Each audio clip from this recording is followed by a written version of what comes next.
why you shouldn't become a personal trainer. And I try not to need you like you need me. I'm sick and tired of living in LA, where the sun is out but there's so much shade. What up, you guys? Going over why you shouldn't become a personal trainer. Now, let me start this off. I am a personal trainer. This is my career. A little background behind me. I have my 4-year degree in exercise science, kinesiology, human performance is what it was actually in, and then also got my certifications through the NSCA, or the National Strength and Conditioning Association, in my CPT, which is just Certified Personal Trainer, and then I also got my CSCS, which is Certified Strength and Conditioning Specialist. So that is my background. I have been in the field for about 5 years now, at least training, doing stuff. I've been in the college sector. I've worked with private sector. I've also worked with, general pop. I've worked with athletes. I've worked with high executives. I've worked with the stay-at-home mom. So I've kind of worked with about everybody, even geriatrics. So I've worked with about everybody that you can pretty much work with, besides a lot of the professional athletes. And I just wanted to give my feedback to you guys. This is for a podcast or a video for you guys wondering, should you become a personal trainer? Now, if you guys haven't looked at, I have a video why you should become a personal trainer. Just go back to my YouTube and my playlist and you guys will see it above this video. But I put why you should become a personal trainer, and now I want to put why you should not become a personal trainer, because it's not for everybody. And I just want to be honest with you guys. I want to be real so you guys can understand why it might not be the best fit for you. So again, this is always just trying to be educational for you guys. These are questions I get on a daily basis from people interested in the field, or also coaches that are thinking about doing more, or just getting their certifications, or becoming into the fitness field, and then also just college graduates. So I wanted to make these videos so you guys can understand where I'm coming from, and that you guys can get a little more education and about thinking about doing this as a career. So why you should not become a personal trainer. Number one, the hours. If you guys are not willing to work and put in a lot of hours, you guys are not going to be a successful personal trainer. That I have yet to meet someone in the fitness field that does not work a ton of hours. I can give you guys an example. If you go into the strength and conditioning, which I used to be in, most strength coaches get there at 5 or 6 a.m. and they don't leave till 7 or 8 o'clock, depending on the time of year with the season. Do they have games going on? It's a long time for not a lot of pay if you're going that world. Now, I also know strength coaches that make a lot of money in the college world, NBA, professional world, and also in just the private sector. So you guys can make a lot of money, but you guys have to be willing to work a lot of hours, especially from the start. If you guys are brand new to this, you guys have to build a clientele. You guys are starting from scratch. So you guys have to go and actually find people, and you got to put in your hours. And the reason I say that is, right now, I'm very lucky to have a good clientele, and so what I do is my hours are 5, 6, 7, 8, 9, 15, and then I also do 10, 11, and 12 on Mondays, Wednesdays, and Fridays, and then my Tuesdays, and that's just in the morning. And then I'll come back around 3:30, so after 12, I go work out on my own, get about an hour, hour and a half to do my own workout. I come home, grab a quick bite to eat, and then I'm going back about 3:30, and then I normally will train anywhere till 7 or 9 o'clock at night, depending on who my clients are, what I can get going. And so my Mondays and Wednesdays and Fridays are pretty much slammed all morning, and then the Wednesdays and Mondays in the afternoon. My Tuesdays and Thursdays are a little lighter just so I can recover. But with that said, I'm up almost about, I would say 4 a.m. I'm up 3 to 4 times a week, and then on the others I try to schedule it so I can sleep in a little bit, but I'm up by about 6:30 on the other days. But you guys have to put in the hours if you are wanting to make the money in personal training or in your fitness career. Now, number 2, risk. A lot of people don't talk about this, the risk of clients. It's all going great when you guys are getting clients. You fill that 5, that 6, that 7 slot, right? But what happens when Susie comes to you and she's just like, I'm done, something came up, I can't afford you, or hey, I hit my goal, I'm done. That happens a lot. There's some months you kill it and you get 7 clients and you're like, all right, payday is going to happen, we're going to make a good impact. And there's going to be other days that it's going to be like, or other months that you're like, I just lost 5 clients. This sucks. So there's going to be ups and downs. There's risk. Now this is me coming with, I do my own training, and I also work out of a gym as a 1099 person. So I get to have kind of the best of both worlds where I'm training people in a group, but I also have my own clients that I get to do as well. But if you guys don't, if you guys all just by yourself and you're doing one-on-ones, just understand, you know, like if you lose a client that's coming 3 times a week and they just quit, you know, that's a big chunk of your paycheck just out, just because, you know, life comes up for people. And that's what a lot of trainers getting ready to go into it don't think about, is they will leave you. People are going to leave you because almost never are they going to stay with you for 10 plus years unless you guys build that relationship and it's super strong, because that's what it is like at my gym. We have a lot of clients that have been there 10 years and they love it and they love the community, which is great. But on the majority of the time, you know, people aren't going to stick around for more than a year because you're teaching them as they are working out. So just understanding the risk of clients quitting, things coming up, your influx of like what you guys are going to get paid most of the time, it's going to be different. Now, if you guys are at a gym and you just have somebody paying you $5,000 a month, $3,000, whatever it is, and they just pay you $15 an hour, a salary, or they just go hour to hour and you just get paid that, well, then it's not as big of a deal because then you just have somebody paying you to do that. But just being honest, you're not going to make half the money. For example, if you go work $15 an hour, most of the time those people are making $60. They're paying $60 to do that. So you're losing out on $45 an hour to do that session. But again, it's just what you guys want. Do you want to make more money, but you have the risk of, hey, it's going great, and then 3 people quit, now you have no income? Or do you guys have it to where, you know, you're guaranteed income for a little bit, working on setting your skills and doing all that? So just wondering what the risk is, knowing you as a person, what you guys want to take on, and if you guys are okay with having the ups and the downs. Now, number 3, earning potential.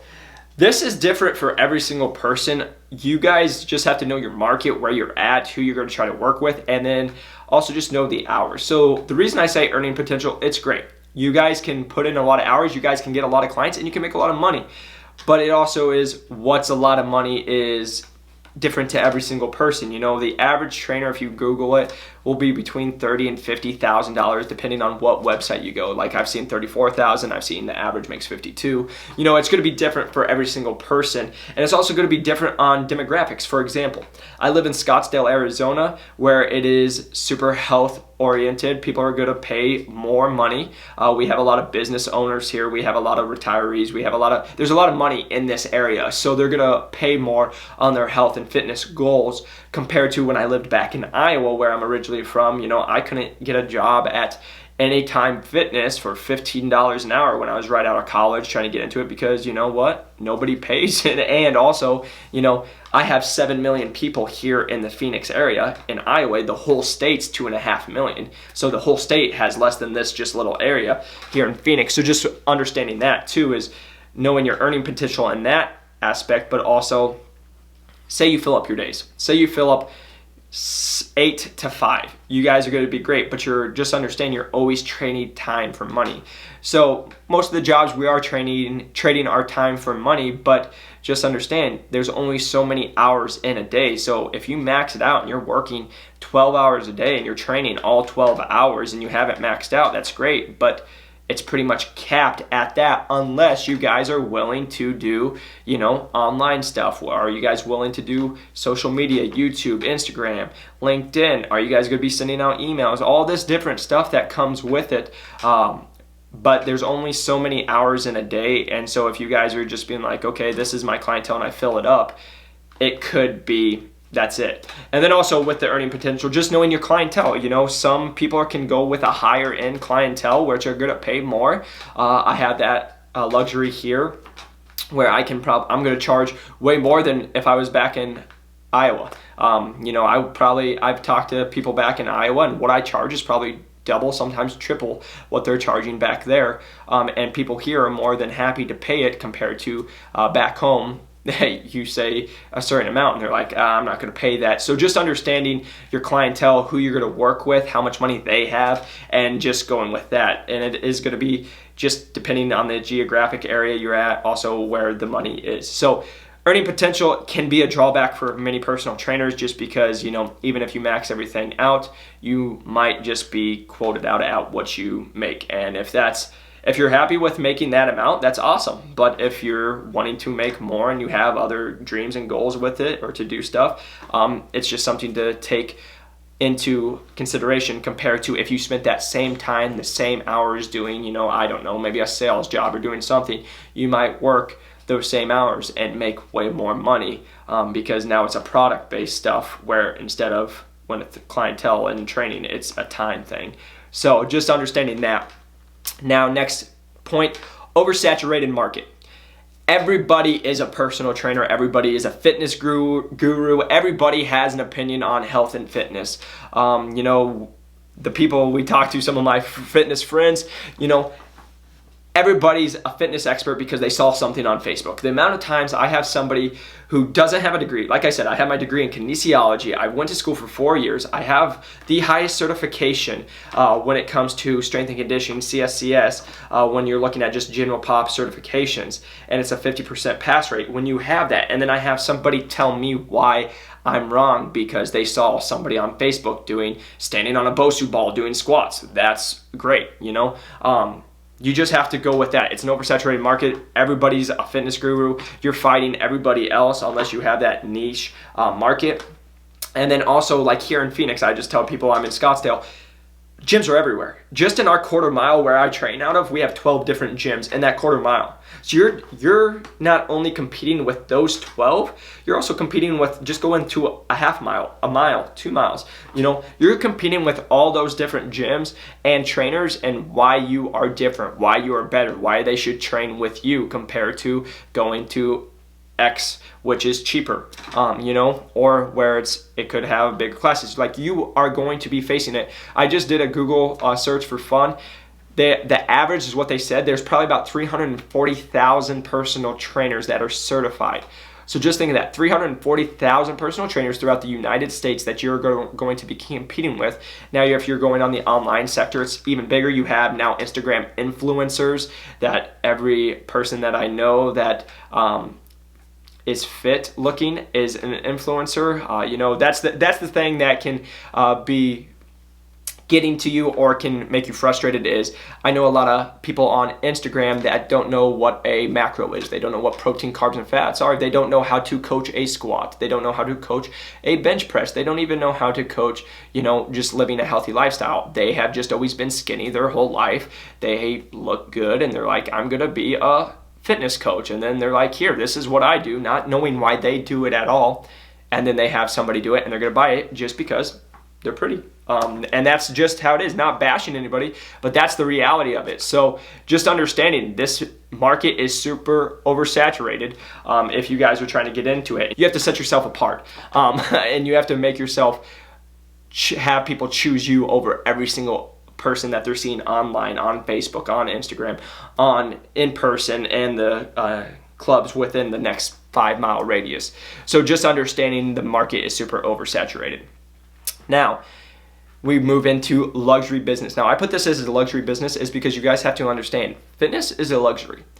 Now, if we go into a depression, we go into where it's a recession, you're going to see your numbers drop off like that for the most part because it's a luxury. It's a luxury to pay someone $30, $60, $100 to come and spend time with them and to work out, because the reality is most of these people can get online and they can work out and find a workout plan. If you look at it, I've heard the number a million times, but it's over 1 million if you put Google workout plans for free. So for people to come and actually pay you money, it's a luxury. So understanding that your business for the most part is a luxury. Now, I'm not going to say that it just disappears, because you are making a difference. You make that relationship and that connection with people.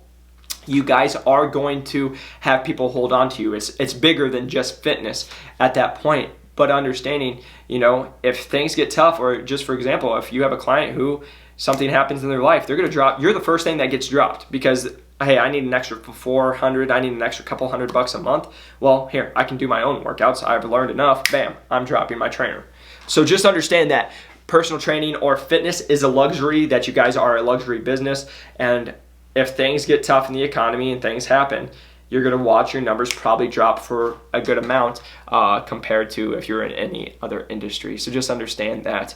Less time for you to work out. So this is one that I don't think enough personal trainers think about, or people who want to be a personal trainer. Usually you get into it because you love working out. You love being in the gym, you love feeling the pump, you love, everything about the healthy lifestyle, right?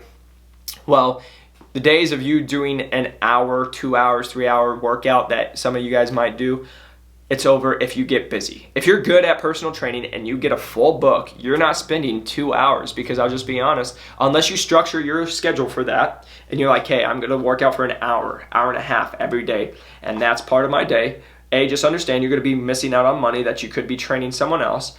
But with that said, you have to schedule your thing. You might not wanna work out. For example, I'm way less motivated when I'm waking up at 4 a.m. every single day and I'm training those long hours and I'm like, I have to get this hour workout or this 30-minute workout. I only get this block of window and that's it. If I have a client that goes into that time, well, maybe I had 45 minutes, maybe it's 32 minutes now that I have to work out before I need to get home and cook. Otherwise, I'm not coming home. I'm not cooking any food. I just have to make do with what I got. So just understanding, most people get into it because they're like, oh, it's going to be awesome. I'm going to be in a gym and I'm going to have way more time to work out and do all my stuff. If you guys are successful and good at what you guys are doing with the personal training, you're actually going to have less time to work out. You're not going to be able to go. The only nice part about it is you are in a gym, so it's like, okay, I have 30 some minutes or I'm 40. I just walk into the hall and I'm in the gym. So that is a luxury of it, but just understanding, if you are like, hey man, I just love to work out for 2 hours a day, the gym's my happy place. If you're trying to make a good living and make a lot of money in personal training, that's probably, the days of those are gone. So just understanding that. And then career length. I just want to put this in as the final point is, most people that that are personal trainers, they're not in it for 30, 40, 50 years, right? You don't see many personal trainers that are 55. You don't see many personal trainers that are 62. I'm not saying there aren't out there, because there are. But from people to jump into it at like 23, 25, like myself, and then to stay in it till you're 60, there's not a lot of it, because they usually go to the younger ones, right? So there's always a prettier, more in shape person that, people will have their different reasons why they go. And so just understanding your career length could be shorter than others, because if you look at it, how many 40-year-olds, 50-year-olds do you know doing fitness as a personal trainer, as a coach? Now, some of them will transition to that career, and that works. And then also, like, I know people, especially who I work with, they have made a career, they're in their mid-30s and they kill it, they make so much money, and they've done it all through personal training. And so you can do it, and you go until 40 and 50, and then you always keep kind of that demographic or that age group. So again, if you're 52 and you've been doing it forever, you're probably pretty good at getting now 50-year-old guys or girls, if whatever you are, and be like, hey, I'm fit, you understand where we are going through in the same age of the life, we should be fit together. But that doesn't happen very often, right? So like most people go and then they retire at 65. You don't know many 64-year-old personal trainers. So I put that in the back of your mind, guys, for you to think about, hey, how long would I actually be personal training if I actually got into this or into fitness? Because I just want you guys to understand, it's something I think about as well. I know a lot of personal trainers, they do it for 5, 10, 15, 20 years, but the thing afterwards is, how do I transition into my next thing, what I'm gonna do? And it's usually centered around health and fitness, but it kind of gets out of the personal training. So just understanding, being a personal trainer might not be a long-term thing, or you go into, maybe it puts you into a new career or a new position. So I hope this was helpful. If you guys have any questions, please feel free to leave comments on this video, or you guys can message me on Instagram at Jacob McLaughlin Fitness. Always more than happy to answer any questions you guys have. Again, this is not a video or a podcast to make you guys decide if you should go into it or should not go into it. I just make these videos because I want to give you guys education from what I've learned and what I see in my career and what I've had people ask me, and I just want to educate you guys more so you guys can make a decision that helps you the best. So I appreciate you guys taking the time to watch this, and I will see you guys on the next one.